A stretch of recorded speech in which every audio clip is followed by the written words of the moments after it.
சங்கீதம் 5:7. நானோ உமது மிகுந்த கிருபையினாலே உமது ஆலயத்துக்குள் பிரவேசித்து உமது பரிசுத்த சந்நிதிக்கு நேரே பயபக்தியுடன் பணிந்து கொள்ளுவேன். 8. கர்த்தாவே, என் சத்துருக்களினிமித்தம் என்னை உம்முடைய நீதியிலே நடத்தி எனக்கு முன்பாக உம்முடைய வழியைச் செவ்வைப்படுத்தும். 9.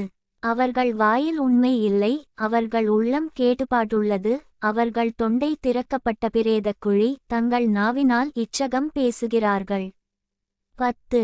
தேவனே அவர்களை குற்றவாளிகளாகத் தீரும், அவர்கள் தங்கள் ஆலோசனைகளாலேயே விழும்படி செய்யும், அவர்கள் துரோகங்களினுடைய திரட்சியினிமித்தம் அவர்களை தள்ளிவிடும், உமக்கு விரோதமாய் கலகம் பண்ணினார்களே. 11. உம்மை நம்புகிறவர்கள் யாவரும் சந்தோஷித்து எந்நாளும் கெம்பீரிப்பார்களாக, நீர் அவர்களை காப்பாற்றுவீர், உம்முடைய நாமத்தை நேசிக்கிறவர்கள் உம்மில் களிகூறுவார்களாக. 12.